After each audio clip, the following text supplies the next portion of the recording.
Check নিয়ে মামলা এ যেন এখন দুধ ভাত। আমরা আগের ভিডিওতে বলেছি বর্তমানে উচ্চ আদালত সহ জেলা পর্যায়ে আদালতে লক্ষ লক্ষ চেকের মামলা হয়ে পাহাড় গড়ে উঠেছে।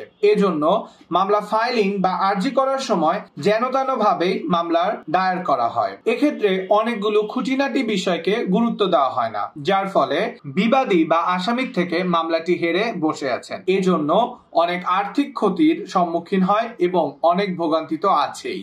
এজন্য যদি খুঁটিনাটি বিষয়গুলোকে গুরুত্ব দেওয়া হয় তাহলে মামলা জেতার সম্ভাবনা বেড়ে যায়।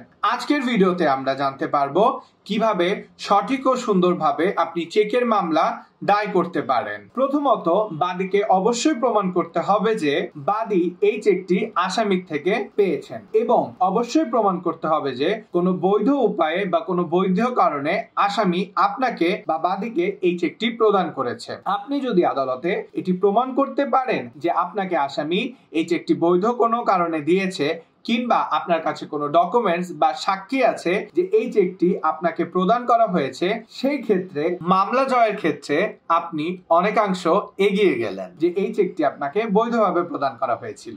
দ্বিতীয়ত হচ্ছে আপনি নির্দিষ্ট সময়ের মধ্যে অর্থাৎ চেকে উল্লেখিত তারিখের 6 মাসের মধ্যেই চেকটি ব্যাংকে গিয়ে ডিজঅনার করবেন এবং ডিজঅনারের স্লিপটি সংরক্ষণ করবেন। তৃতীয়ত হচ্ছে আপনাকে চেক ডিজঅনারের 1 মাসের মধ্যে লিগ্যাল নোটিশ পাঠাতে হবে এবং আসামিকে আপনার 1 মাস সময় দিতে হবে যাতে আপনার টাকা আপনাকে ফেরত দেওয়া হয়। পরবর্তীতে হচ্ছে আর্জি করার সময় অবশ্যই উল্লেখ করবেন যে আপনি আসামিকে 1 মাস সময় দেওয়ার পরেও সেই 1 মাসের মধ্যে আসামি আপনার টাকা ফেরত দেয়নি। এবং সর্বশেষ হচ্ছে আপনি যে আসামিকে 30 দিন সময় দিয়েছিলেন তার পরবর্তী 30 দিনের মধ্যেই বিজ্ঞ আদালতে গিয়ে আপনাকে মামলা ফাইলিং করতে হবে।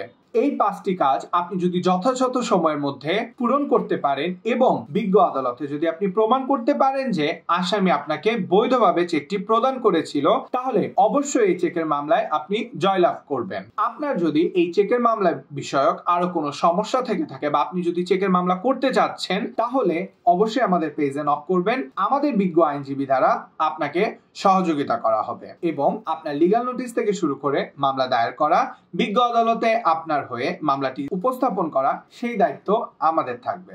ধন্যবাদ।